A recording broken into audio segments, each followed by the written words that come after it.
Please stand by. Good day, ladies and gentlemen, and welcome to today's webinar presented by the Self-Sufficiency Research Clearinghouse and the Stanford Center on Poverty and Inequality. Please note today's webinar is being recorded. At this time, I would like to turn the webinar over to Mr. Alan Bediaco. Please go ahead, sir. Thank you so much, and hello, everyone. Welcome to the Understanding Supplemental Poverty Supplemental Poverty Measures and Their Development and Application webinar, co-hosted by the Office of Planning, Research, and Evaluation Self-Sufficiency Research Clearinghouse and the Stanford Center on Poverty and Inequality. My name is Alan Bediaco, and I'd like to thank you for joining us today. Before we get started with the presentation, there are a few housekeeping items to go over. First, today's webinar will be broadcast through your computer speakers. Please make sure that the volume on your computer speakers are turned up so that you can hear the presentation. If you're having audio difficulties or would rather dial into the webinar to listen, please use the information located on the top right-hand portion of your screen entitled Call-in Information. If you've dialed into today's call, we'll be taking questions at the end of the presentation. We encourage you to submit questions as you have them throughout the duration of the webinar. To do this, find the question and answer pod designated with the letters Q&A on the bottom right portion of your screen. Type your questions into the field at the bottom and the speaker is directed towards and click the Send Question button or Enter. In the coming weeks, a recording of the presentation, the slides, a transcript, and an answering question document will be posted to the SSRC, and an email notification will be sent out to you that the materials are available.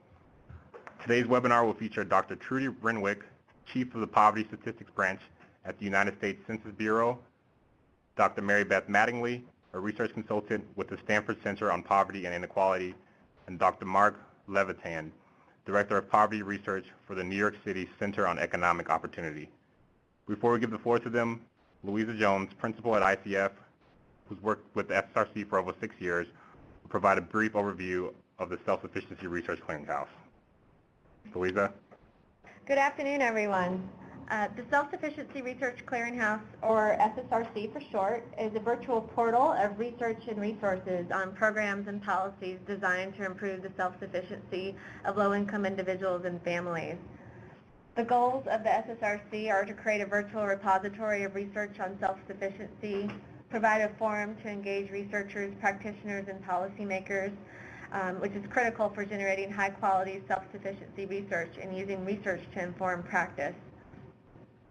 And we're delighted to offer this opportunity for you today with this webinar to hear from these speakers and advance research to practice.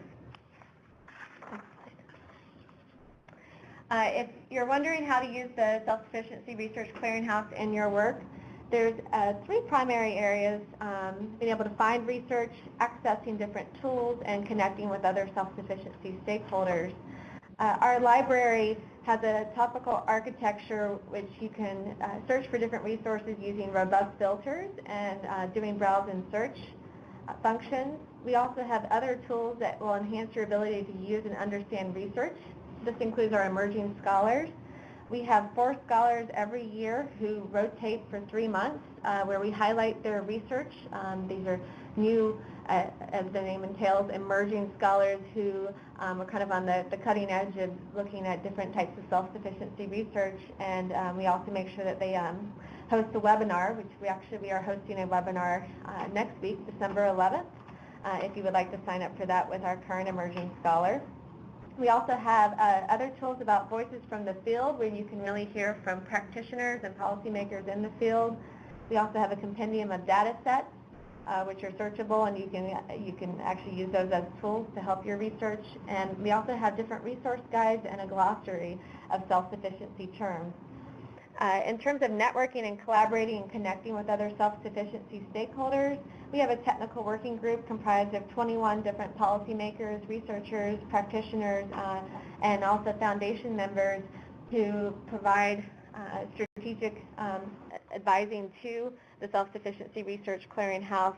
So on all of our different library topics, our research, our emerging scholar nominations, etc. We also have a stakeholders network where we work with different self-sufficiency stakeholders in the field. And we also have different social media pieces. We're on Facebook, LinkedIn, and Twitter. And you can go to our homepage and click the social media icons to actually find those resources. In terms of topics, we have 12 main topical areas that the clearinghouse is organized by. These are currently up on the screen. Asset building, child care, child support, community development and housing, education and training, employment, family formation and family structure, food assistance, general research on income and poverty, health, TANF policy, service and benefits, and transportation. You can use these topics to search the library, and you can also browse topic pages to view some of the featured resources related to each topic. The key here is that in these 12 topical areas, that the only research and resources that are highlighted on here are if they actually include materials that focus on improving the self-sufficiency of low-income populations. For example, research on quality child care is not included, but research on the impact of quality child care on a family's self-sufficiency would be included. In terms of some of the inclusion criteria and process, we collect materials from academic journals, research clearinghouses, government websites, policy institutes, and recommendations from users like you and also our technical working group. Our broad inclusion criteria include kind of all studies regardless of methodology, also traditional research studies, and we also try to locate different types of research and resources that are actually helpful to a variety of our self-sufficiency stakeholders, from reports, articles, policy briefs, and also toolkits. And we also have a fatal flaw review, which ensures that documents meet identified standards of good research.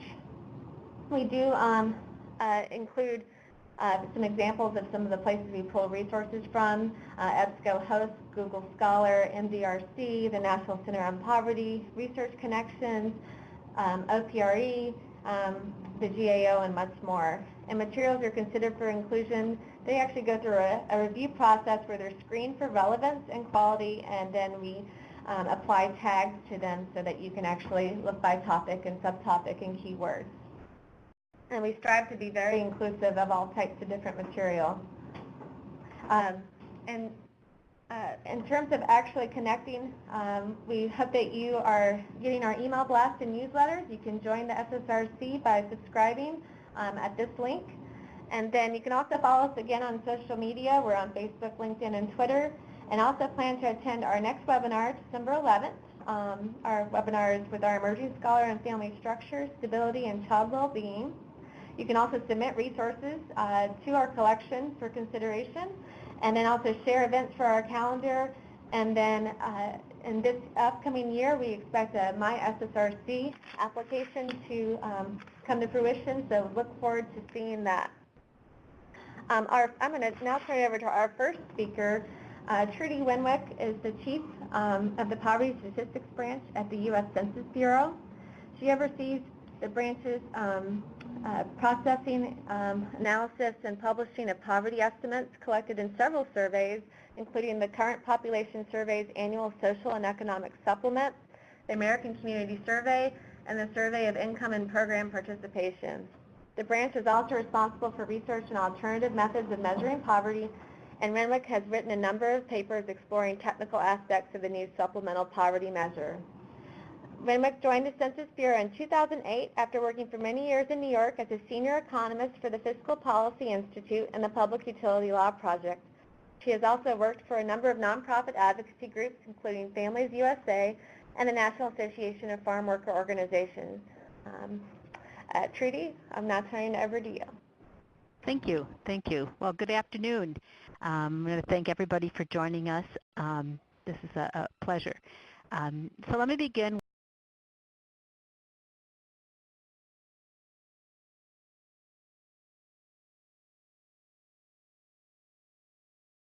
6.5 million people in poverty. Neither of those estimates was different from the estimate for the previous year. So probably the best thing I can say about the official poverty statistics is that they provide a consistent series that goes back to 1959. And that's when the U.S. government started to measure poverty. so that's the good part of the official statistics. There's also some serious drawbacks to the official measure, including the fact that we do not include in-kind benefits like SNAP or food stamps when measuring poverty. We do not look at necessary expenses that families have, such as taxes or health care or child care or commuting expenses. We use the traditional Census Bureau definition of a family, which is just people related by blood, marriage, or adoption. So we do not count cohabiting partners as part of the family.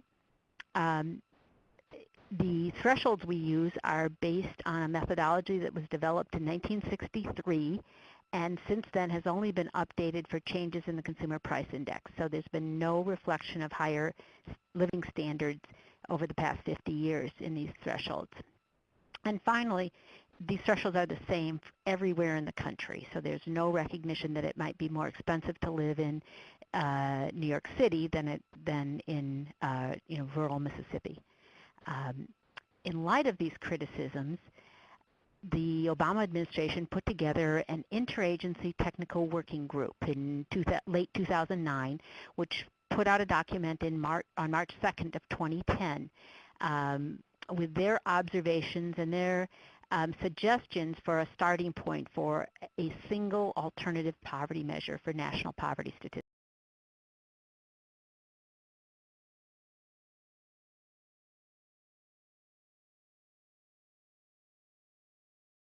Supplemental poverty measure. The most recent report just came out in November, and it covered estimates for 2012. This new measure is based on recommendations of a 1995 National Academy of Sciences panel, and I have references to that at the end of this presentation if you'd like to learn more about that. And this interagency technical working group made a few things clear in their suggestions, that they didn't see this as something that would replace the official measure, but merely supplement the official measure, that it should not be seen as a tool for resource allocation or for program eligibility, but rather as just a tool to provide policy insights, and that it should be a work in progress, that both the Census Bureau and the Bureau of Labor Statistics were given responsibility for improving and updating the measure over time as new data sources became available, as new methodologies became available. And they encouraged us to continue to research and improve upon this measure and have it not be stuck in time like the official poverty measure is now. So the main differences between the official poverty measure and this new supplemental poverty measure are summarized on this slide. The official poverty measure, as we use 48 thresholds that vary by the age of the head, the size of the family, and the number of children. As many people probably know, they come from some USDA food budgets from the 1960s and combined with a 1955 survey that said families spent about a third of their income on food. The cost of these food budgets was multiplied by 3, and that's how we got the original set of thresholds that since then have just been updated by the CPI. For the supplemental poverty measure, we use data from the Consumer Expenditure Survey on spending on food, clothing, shelter, and utilities, and take spending of all consumer units with 2 children at the 33rd percentile. So a third spend less than this, two-thirds spend more than this. And we adjust those thresholds for whether you own with a mortgage, own free and clear, or you're a renter. And we also adjust them for where you live, as well as for your family size. So they're much more complex than the official poverty thresholds. But they get updated they use 5 years of Consumer Expenditure Survey data, so they get updated each year as new data comes in from the Consumer Expenditure Survey. On the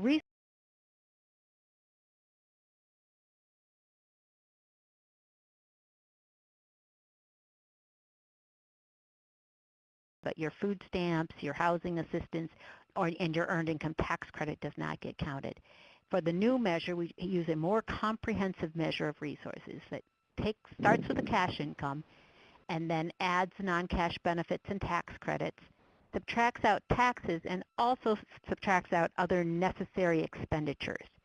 So these are expenditures work-related, which would include childcare and commuting, and also medical out-of-pocket expenditures.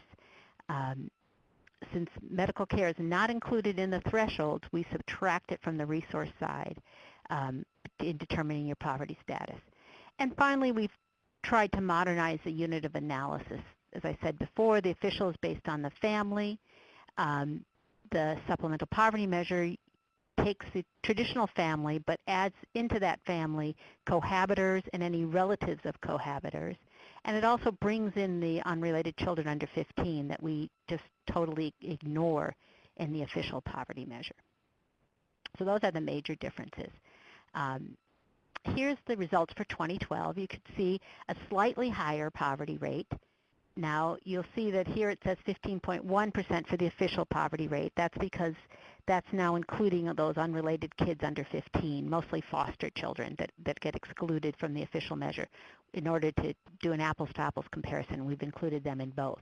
So you see the poverty rate overall goes up quite a bit, but the interesting thing comes when you start breaking it down by age. You can see that the poverty rate for children goes down, which is not surprising because we're now counting the programs that many of which are focused on children and families with children, so food stamps, housing assistance, the earned income tax credit. Non-elderly adults, poverty goes up a little bit from 13.7 to 15.5, and a big increase in poverty for the elderly from 9.1 to 14.8. That increase in poverty for the elderly is largely driven by that subtraction of medical out-of-pocket expenses, which brings their poverty rate up considerably. This shows we've only produced the supplemental poverty measure for 4 years because calculating the supplemental poverty measure depends on some new questions that we added to the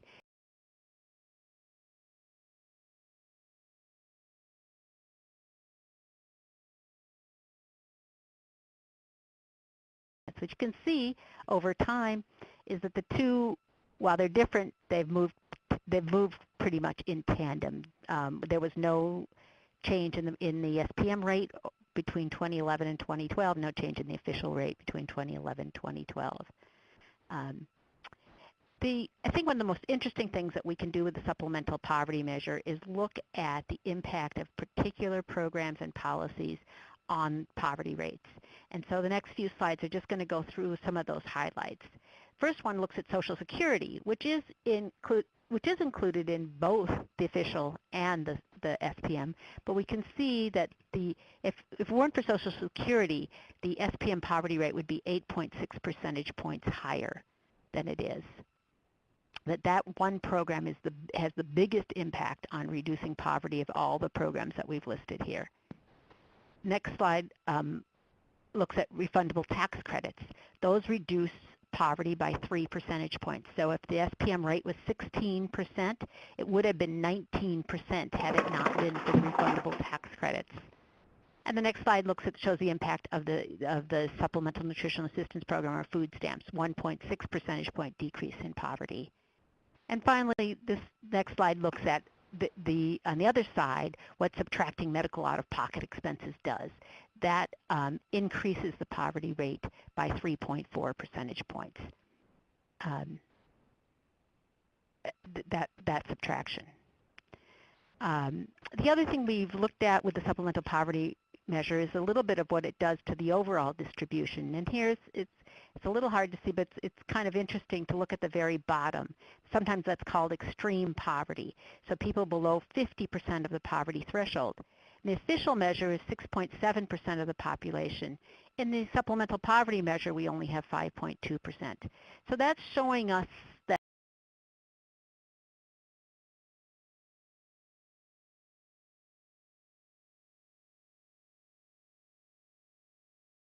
the number of people in that extreme poverty category.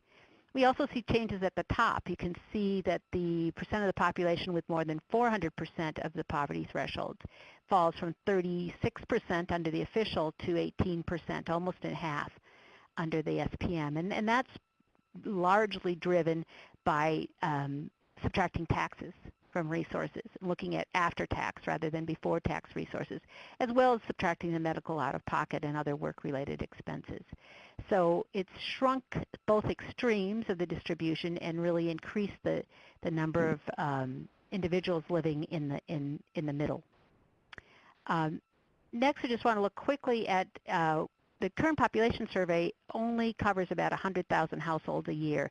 So that sample is not big enough to give us an annual poverty estimates for individual states, particularly for small states. So we recommend using a 3-year average. So in this report, we present state-level poverty estimates for 2010 through 2012. And here you can see the dark blue states are states where the official and the SPM poverty rates were not statistically different from each other. The very light blue states show places where the SPM was higher than the official, so California, Nevada, New York, Illinois stick out. And all the other states, the SPM was actually lower than the official. That after using the new thresholds, is several things. There's lots of moving pieces going on. We're changing the resources we count, but we also change the thresholds, and we're also changing the unit of analysis. So the combined impact of all of those is going to lowers the poverty rate in all those middle states. So each year, the Census Bureau has put out national estimates. So we've got 4 years of national estimates. We do state estimates using the 3-year averages.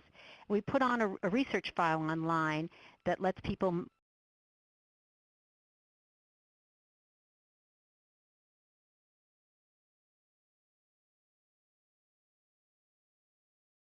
but at the same time, that's what this conference call is mainly about, cities and states across the country have been doing their own versions of the supplemental poverty measure, including the 2 speakers we have today on the webinar from California and New York City. Why is that happening? Well, we have New York City's Center for Economic Opportunity to thank that they really took the lead on this and produced their measure before the Interagency Technical Working Group got together. They took the recommendations from that National Academy of Sciences report and implemented them for New York City. The main impetus for this is a desire to have estimates for smaller geographies, for counties, for MSAs, for cities, that we're not able to do with the current population survey. So these New York City's took the lead, and other places have followed using the American Community Survey, which is a much bigger survey. It's over 3 million households each year, and allows us to look at much more granular geographies. But besides just being able to look at those smaller geographies, what these local efforts have been able to do has been really interesting. One is that they've been able to incorporate administrative data to really enhance the estimates. They'll talk a bit about how what they've done with these things, but an important thing is that they've corrected for some of the underreporting that we find in surveys, so that we know that more people get food stamps than the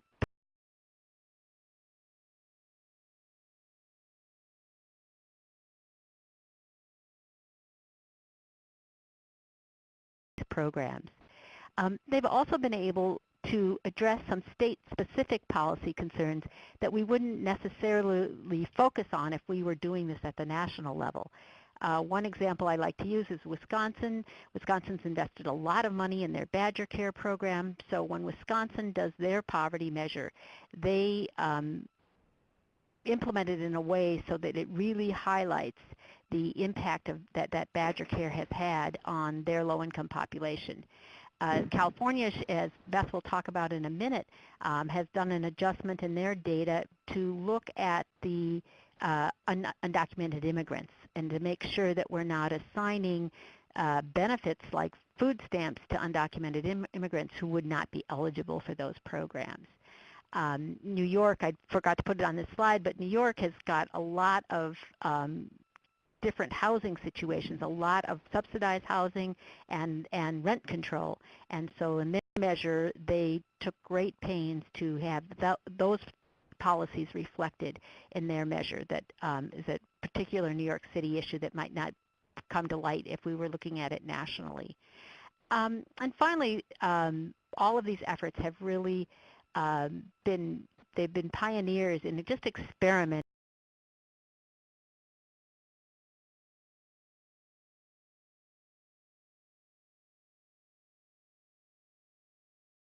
iteration of these local and state poverty measures has been an improvement over the ones before, and so I think that it's a wonderful example of how this, letting 1,000 blossoms bloom can really push forward this research. So I've provided here some links to some of these efforts, and so people can get more information about them, and you'll learn more about them the rest of this webinar. And then on our website, we have a page on poverty experimental measures where you can download the reports, you can download our working papers, and you can also download these research files so that you could play with the data yourself. And with that, I think I will pass the baton over to Beth so she can talk about the California poverty measure. Thanks, Trudi. That was great. I always learn something new when I hear you talk, and today was no different, certainly. So thank you all for joining us today. It's an exciting webinar. I'm glad to be able to share some of the work that we're doing in California. And I want to acknowledge this is a joint effort between the Stanford Center on Poverty and Equality and the Public Policy of Institute of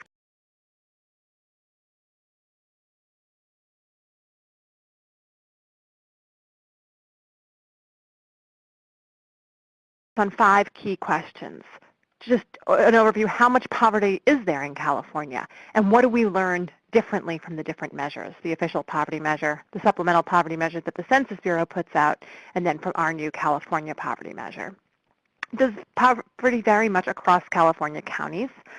How do patterns of poverty vary by demographic characteristics? I'm going to talk about race differences, immigration differences, educational differences. How much do social safety net programs reduce poverty rates? Trudi talked about that for the nation, and I'm going to look at some specific programs within California. And then finally, talk about how different groups of people benefit differently from the safety net programs.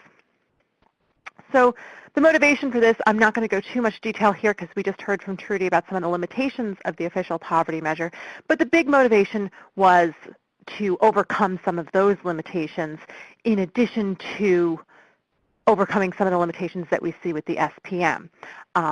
There's no adjustment in the SPM for underreporting, and as we heard, a lot of people who receive safety net benefits do not report them on these large social surveys like the CPS and the ACS, and so we use administrative data to do some adjusting to actual totals.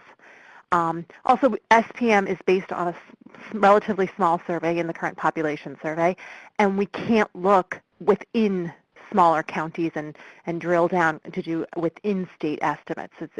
And even for single states, especially with many smaller states out there, we need to combine multiple years of data. Nonetheless, when this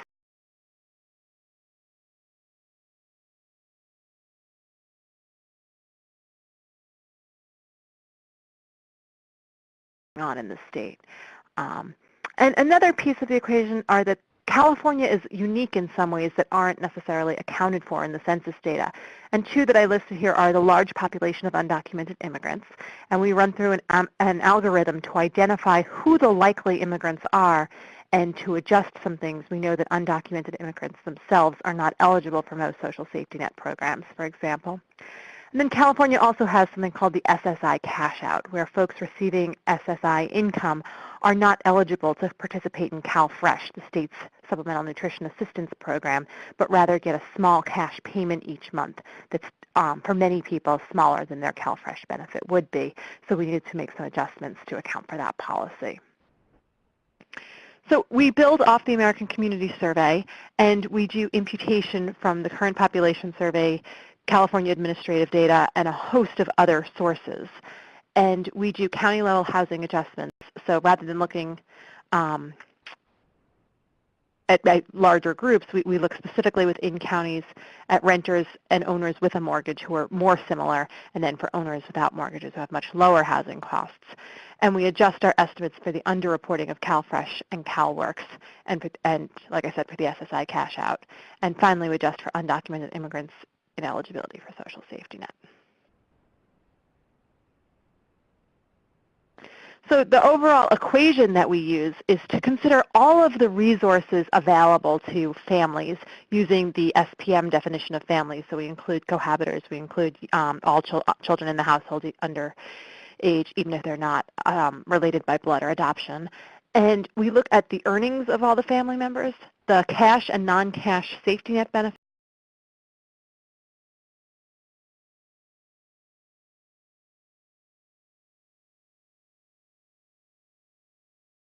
for things like medical care, commuting expenses, transportation to work, child care, and compare those to the poverty threshold, which is adjusted for family size, county cost differences, and as I mentioned, are higher for renters and owners with a mortgage than for those without. So in addition to county variation, it varies within counties based on the type of home you live in, your type of tenure in that home. So the kind of big story here is California is a land of poverty. As I said, the CPM and the SPM highlighted this for us, and our CPM results suggest that there are 8 million Californians in poverty, or more than 1 in 5 citizens. And this compares to only 16% in the overall population from the official estimates, or 5.9 million Californians. So an additional 2.1 million Californians in poverty under this new measure.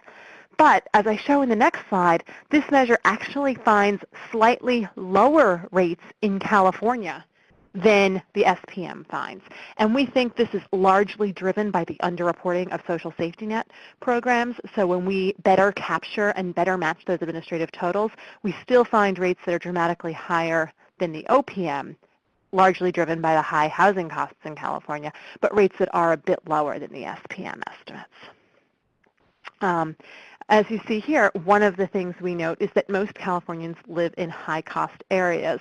And I've listed here our average poverty threshold for a family of 4, and we've sort of done a 3-category breakdown. In the highest cost counties, that average is $31,300, and so it extends up quite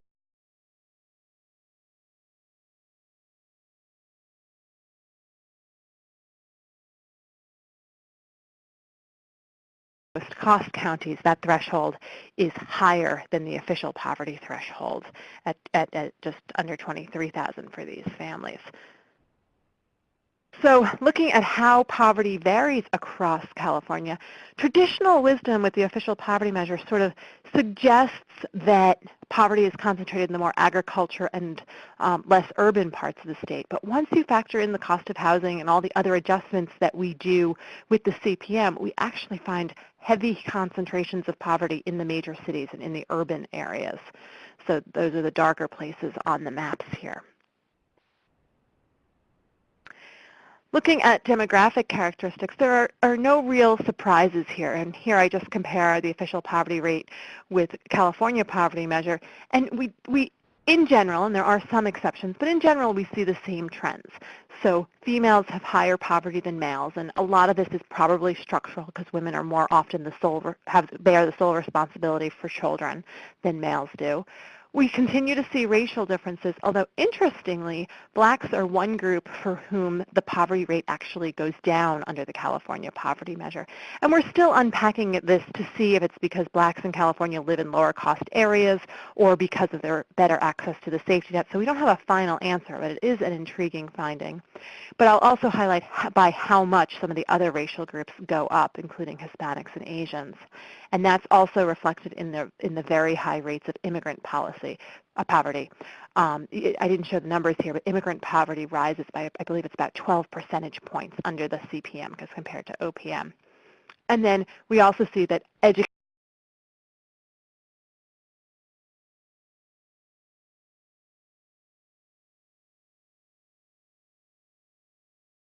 under CPM than we did under the official measure. So turning now to the social safety nets, in the interest of time, I show the California poverty measure taking away SNAP tax credits and CalWORKs. The CalWORKs is the state TANF program. And these are the three biggest programs in California benefiting families with children.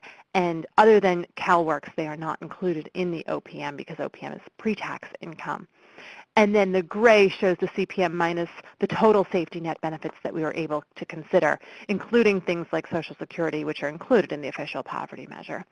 And what we see when we look at those green bars, we see the biggest changes for children, both those under 6 and all children. And that's not surprising because so many of these programs are targeted more at children, at families with children. But the biggest effect of the safety net is on the elderly, as we saw for the nation. Absent the safety net, we find that the elderly would have a poverty rate that's 29 percentage points higher. This is largely driven by Social Security, but there are other key programs as well that the elderly are benefiting from. And then in terms of demographic groups benefiting the most from the safety net programs, again, no real surprises here in light of the other things we saw. Females are benefiting more than males, but again, they more often have custody of young children. And here we see the black poverty rate under CPM comes way down with the safety net. And we're still unpacking this, but that may explain a lot of why we find lower rates of black poverty under CPM than OPM. Less of an effect for immigrants than non-immigrants, which is not surprising since many of those immigrants are undocumented and ineligible for services. And then, again, those with less than a high school are having a much bigger effect, sort of the reverse pattern than we saw for poverty. So a few conclusions here. The California poverty measure suggests that more than 1 in 5, or 22% of Californians, are poor. And like we see in the nation, children, and especially those under age 6, have the highest poverty rates. And Hispanics and immigrants have very high poverty under CPM, dramatically higher than under OPM. And more than half of those lacking a high school degree are poor, really highlighting how important those social capital investments are. We did see substantial variation within California with some of the highest rates in the most populous counties. And CPM estimates are somewhat lower than SPM.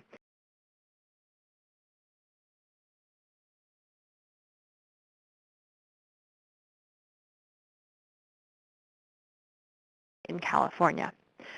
So we see also the really important, these results really underlie the importance of the social safety net. CalFresh and CalWORKs, in addition to the refundable tax credits, are really critical for children. And even though it's included in the official poverty measure, these analyses just show how huge an impact Social Security has on elderly poverty. And for those of you familiar with poverty rates, it's no surprise that over the past 40 years or so, we've seen dramatically lower elderly poverty rates than child poverty rates. And I think Social Security and Medicare really explain a lot of that. And finally, blacks and the less educated, and to a much smaller, though still significant extent, women are most often lived above poverty by the safety net programs. So this project, the California Poverty Measure, is a work in progress, and we undertook it not just to understand poverty, but to be able to understand what policies may relate to poverty. And data limitations prevent us from precisely estimating county-level effects of most programs. There is an analysis you can do for one of the biggest programs, the CalFresh or the SNAP program. We use data from the Program Access Index calculated by the California Food Policy Advocates, and it roughly approximates the percentage of those eligible for CalFresh who actually participate in the program. And so this is a proxy for uptake of CalFresh, and we see that those with higher uptake, in places where uptake is higher, have a much bigger poverty-reducing effect than in places where it's lower. This is not surprising, but it's nice to be able to document things like that. And so going forward, we want to do more of these policy counterfactual scenarios. In fact, we're working on several now. We've been approached by different advocacy organizations and policy organizations and policymakers across the state to do some of these looks. So we are working on those. The report has been well received, and there's an appetite in the state for much deeper analyses. And so we're looking at doing things like computing analyses for more demographic groups. It's on our radar screen to look at family composition more closely. That's one of the demographics we haven't yet broken down. also work status. What is CPM like for those who don't currently have anyone working in the household?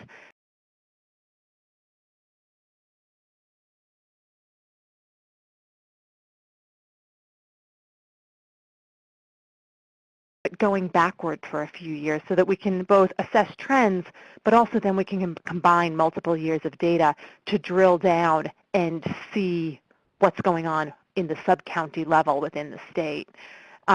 And we also, as Trudi alluded to, we're learning from each other, and there are some things we saw in the recent Virginia report and some things going on in New York that we want to better incorporate in our analyses. So we want to do some alternative imputations and see how rigorous our results are in light of those. And then, I think there's some room. I'm often asked if we can do SPMs for every state, so every state can do this, and then we could compare them across all the states. And I think that's really challenging because of some of the state nuances. Other states don't have the large undocumented, some other states do, but a lot of states don't have the large undocumented population that California does. The SSI cash-out program is unique. Children's health insurance programs vary. We heard about the New York housing situation. But thinking through how other states are doing it and how they fit together and what the utility is of doing some things similarly and differently, and sort of thinking through those things. So I thank you for your attention, and with that, I'm going to turn it over to Mark, and I look forward to your questions at the end.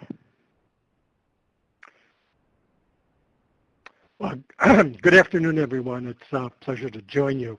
Let me begin by explaining a little bit about who we are.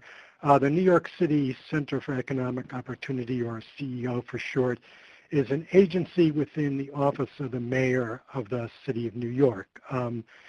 CEO pilots and evaluates new programs to alleviate poverty in the city, but we were given an additional responsibility, which was to create a new, hopefully more informative measure of poverty for the city. Our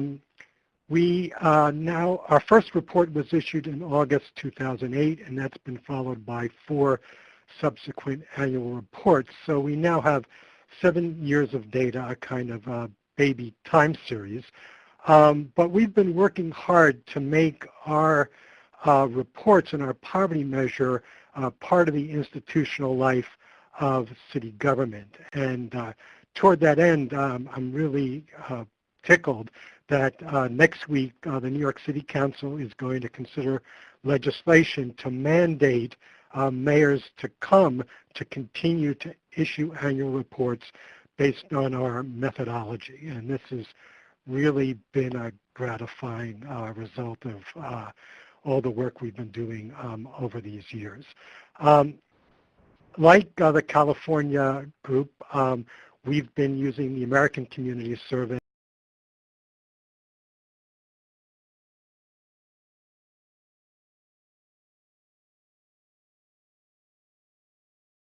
the unique character of the New York City housing market and to take advantage of some unique to New York City data sources to do that. So as most of you know, New York City is a city of renters.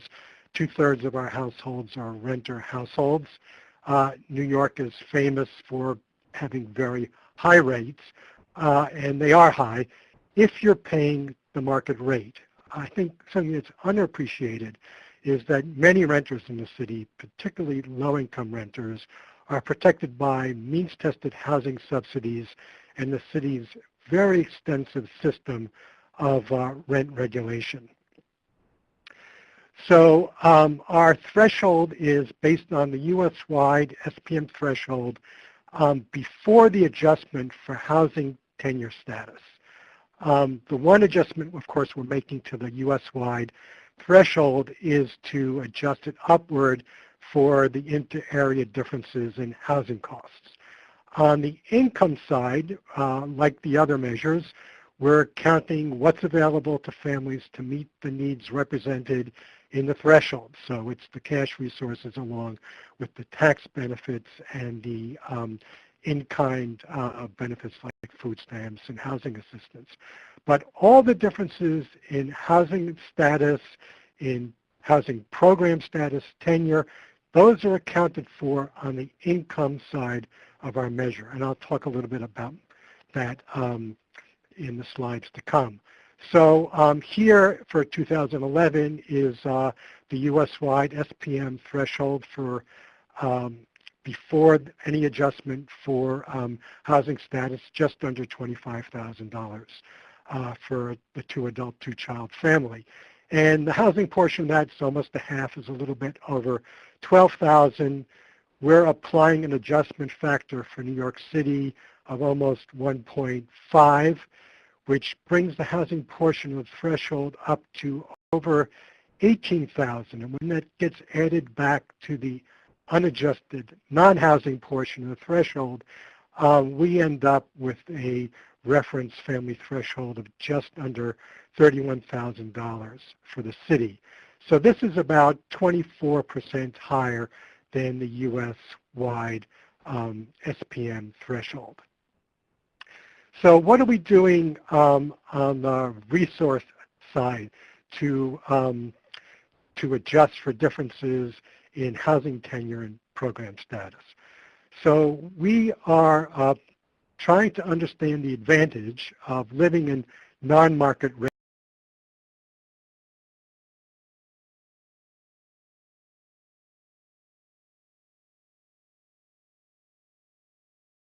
households in New York City. Renters who pay no cash rent, and that's a small group, about 2% of households in the city. Renters who are getting some kind of means-tested subsidy, either living in public housing or Section 8 or something similar, are about 14% of households in the city. And then renters in some kind of rent-controlled, rent-regulated unit, and that's 30% of all the households in the city. So the way we measure or try to monetize that advantage is by assigning income to those groups, which is the difference between what they would be paying if they were paying market rate for their unit minus their actual out-of-pocket housing costs. So, and then we're capping that market rent at the housing portion of the threshold. And the reason we're doing that is to ensure that anyone that we classify as not being poor has sufficient income net of what they're paying for housing to meet their non-housing needs. So how are we doing this? If you're familiar with the American Community Survey, you know that a lot of this data doesn't appear in the survey. Fortunately for us, we have a unique to New York survey called the New York City Housing and Vacancy Survey. It's conducted every 3 years by the Census Bureau for the city of New York. It's a big survey, 18,000 households, a treasure of detailed information about each housing unit. And that allows us to create a household-to-household match between the two surveys.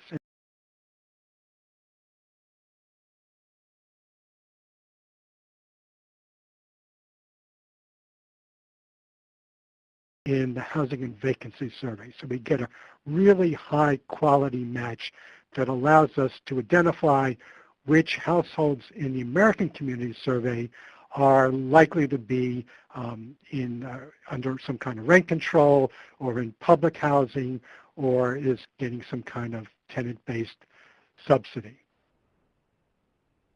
So when we apply the thresholds and our apparatus here to the data, you know, this is what we see for 2011. And here we're comparing the official thresholds and income and poverty rates, and they're in the yellow bars to the blue bars, which are the CEO measures. So in 2011, for a four-person family, we have an official poverty threshold of almost $23,000 a year.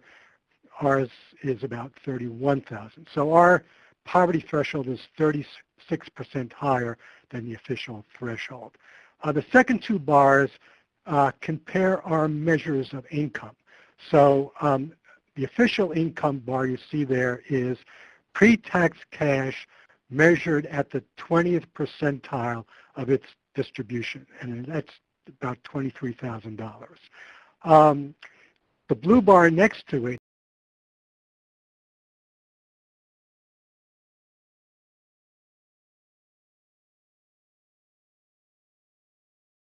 higher at the low end of the distribution. So here at the 20th percentile, our income measure is about 32% higher than pre-tax cash. But because we're raising the threshold a bit more than we're expanding the definition of income, we get a kind of inevitable result, which is citywide, the CEO poverty rate is a bit higher than the official poverty rate. In 2011, our poverty rate was 21.3%. The official poverty rate was 19.3%. So that 2 percentage point difference is sort of par for the course across the years for which we have data. Trudi showed you a kind of breakout of how specific programs affect the poverty rate. And what we're doing here is a very similar exercise. And the first bar that's in orange show the effect of cash transfers on the citywide poverty rate. And as Trudi indicated, this fundamentally is really all about Social Security. Public assistance and SSI are relatively small programs in New York City and don't have a really big effect on the poverty rate. This is really all about Social Security. But interestingly, in light of our interest in housing, the next bar, the first blue bar going down, is the effect of the housing adjustment now on the poverty rate. And what we're seeing here is that the housing adjustment is, in effect, lifting 6.2% of the city's population out of poverty. And that's a very important finding for us, because it's telling us, on the one hand, that we have more poverty because we've lifted the threshold so much because the city is an expensive place to live. But on the other hand, the housing programs for those who are lucky enough to be able to participate in them are having a big effect. That's followed by the effects of food stamps and income taxes. And then, of course, on the other side, the things that put more people into poverty. Childcare has a small impact citywide. Commuting costs, payroll taxes are more important, and that's followed by out-of-pocket medical expenses.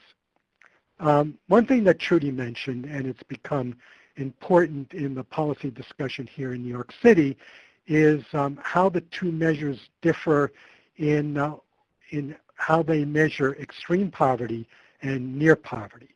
So as you can see here, our measure is in blue and the official measure is in orange. Looking at the share of the population below 50% of its respective threshold, we see a smaller share of the New York City population is in deep poverty.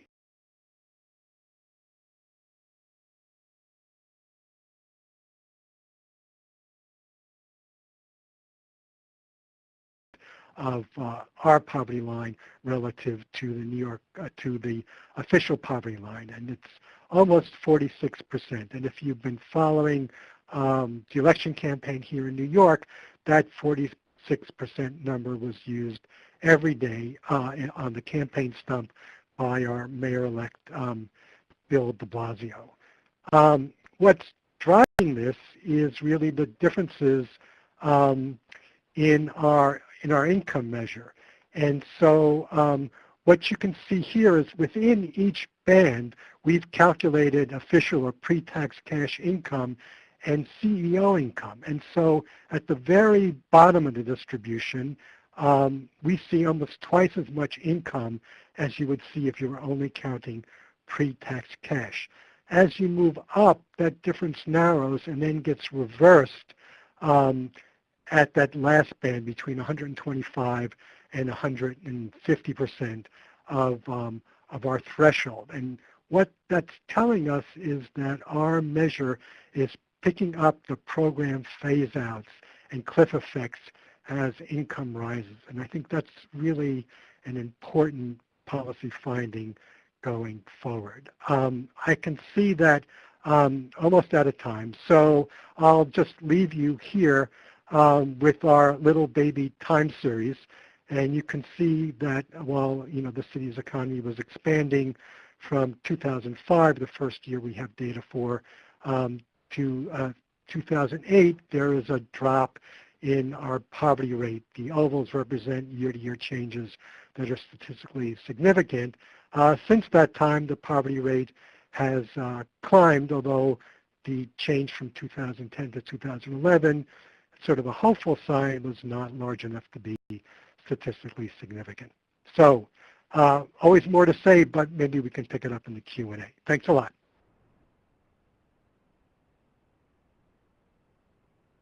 Thank you, everyone, for your presentation today.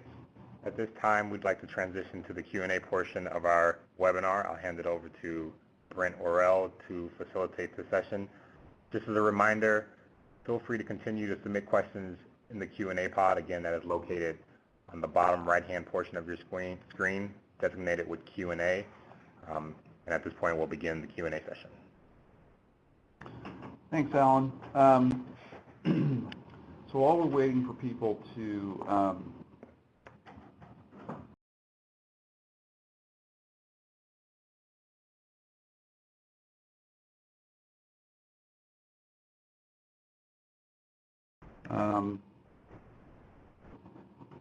I wanted to ask some questions. Really, I think we can open this up to the group because I'm really interested in what all of them might have to say about this, which is, if you lived in a world in which your policy measures were determinative rather than the Census Bureau number in terms of trying to measure poverty, what impact do you think that would have on the number of subsidies, types of subsidies, program design, eligibility requirements? I'm curious as to what you think. If you were advising on particular initiatives and policy measures, what kinds of conclusions would you draw out of your data versus the data that the official poverty measure data? And any or all of you can have an opportunity to speak to that.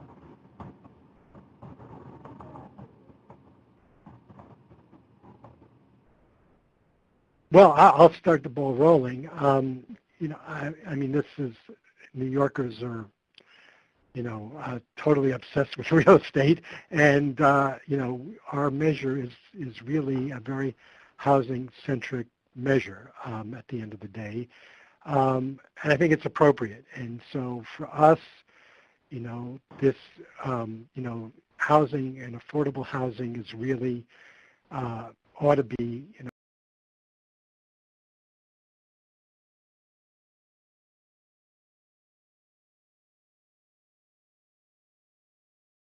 years, and I think our work hopefully has helped to push that and to give some numbers behind how difficult it is to get by in the city if you're faced with a market rate rent, but also how effective programs, particularly the means tested programs, can be if you're lucky enough to get into them.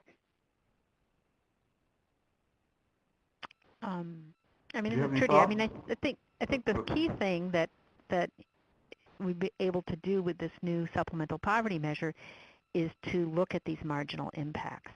That with the official measure, it was vulnerable to the critique that, well, we've been spending billions of dollars on anti-poverty programs and we have nothing to show for it. The supplemental poverty measure gives us a mechanism now to go beyond that and look at particular programs and see what the impact has been of each program. And that, I think, is important information for policymakers to be able to see those. Yeah, I think there's two things that I'd say. I think one thing is that the amount of attention that these are getting from policymakers and advocates really speaks to how people are curious to know and eager to use the information to look at differences and to better understand what's happening. I also, though, do see some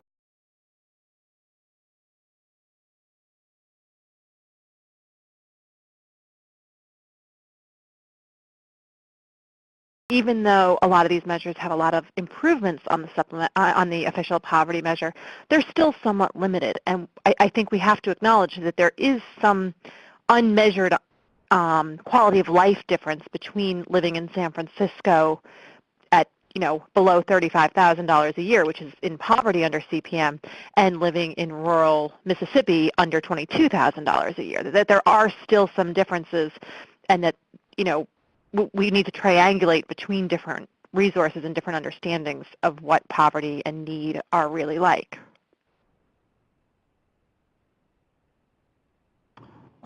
Thanks very much for those responses. Trudi, I wanted to ask you a question, just a clarification. Everybody on the phone may be aware of the reasons, and I think I know what the answer to this question is, but I just want to verify it.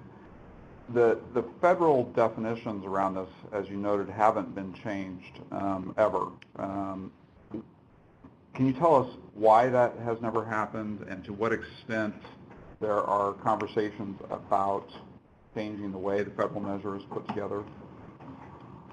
Well, I think the Interagency Technical Working Group struggled with this. The NAS report had recommended eliminating the official measure and replacing it with the supplemental poverty measure. The 2009 Interagency Technical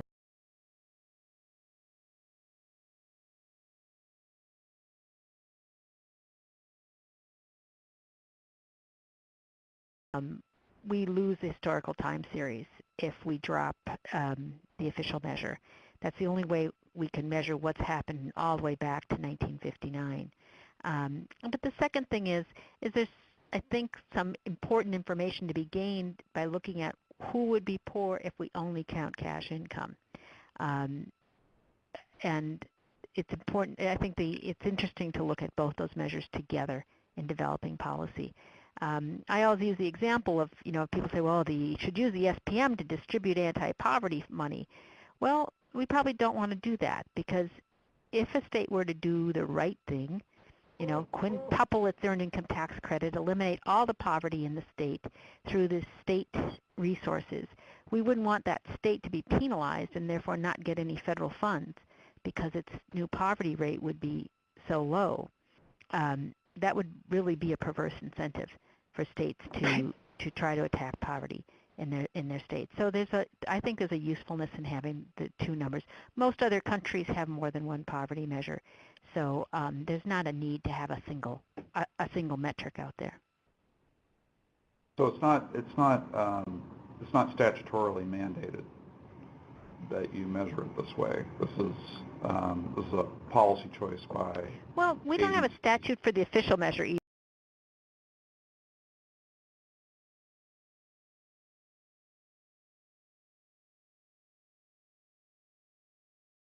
Eligibility formulas, but it's there's not a statute telling us to do even the official measure.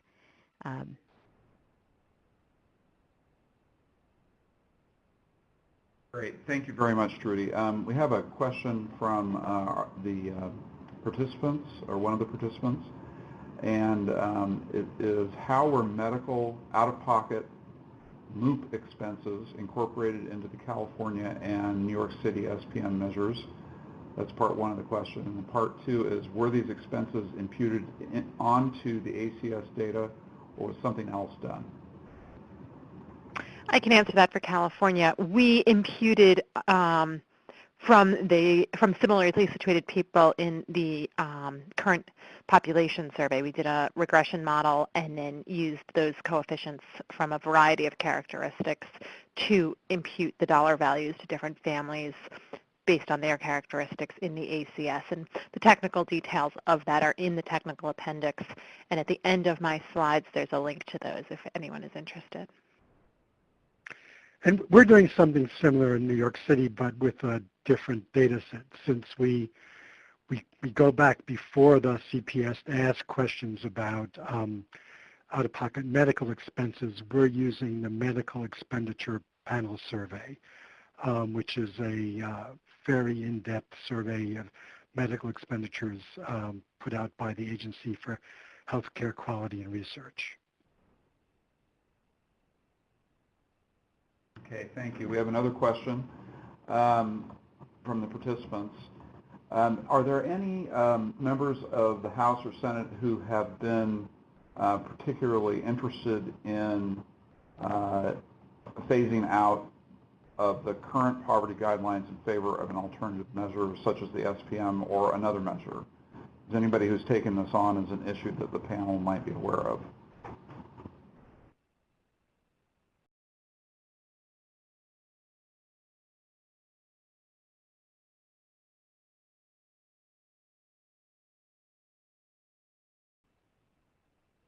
So as far as we know, this issue is not been taken on as a special project by members, maybe from New York, other current members of Congress from New York or California or another state. No one from New York. No. Okay. Not to my knowledge. Okay, great. And like Trudi said, I think there's good reasons to have multiple measures. Right. No, I think the value of the historical data is very, very significant. But I think this map kind of tells you the political issue, right? Look at all the states that have a lower poverty rate under the SPM than the official. Right. Yeah. Just that a few very populous states have higher. Mm-hmm. Yeah, and states heavily impacted by immigration. Just looking at that map, that is very, very significant. Okay, let's see. We have any other? No more questions from the phone. Mark, I had one question for you about the housing issue in New York, and of course, New York is famous or notorious, depending on how you look at it, for its housing costs. What's the relative? Has there been any work done on the relative impact of or value of subsidies versus the impact?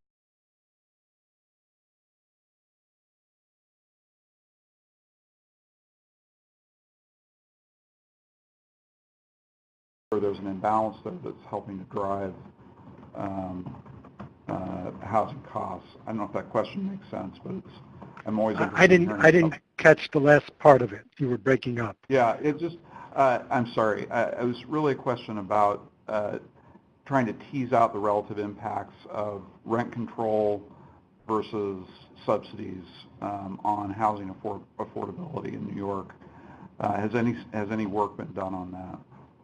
Well, if you look into the gory details of our report, we do provide some insight into that. And I mean, just to summarize it, the means-tested programs, public housing, Section 8 primarily, have a very big impact for a relatively small group of people. It's often, public housing often has a really bad rap, and our public housing has plenty of problems. But in New York City, there is a line of hundreds of thousands of people trying to get into public housing. It's very desirable housing for low-income people relative to what they can get on the market. Rent control has a very sort of a shallow impact, but across a much larger group of people. So most people who are in rent-regulated apartments are actually spending more than the housing portion of the threshold for their rent. So they're not getting any addition to their income in the way we're calculating the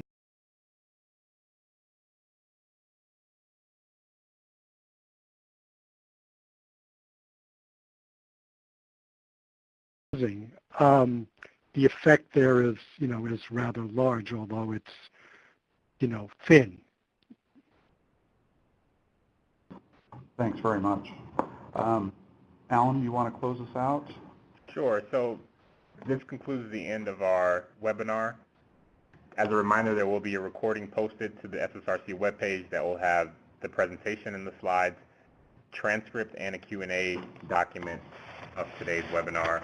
At the close of today's meeting, we'll also give you a link to a webinar evaluation if you wouldn't mind taking a few moments to fill that out to help us improve future webinars.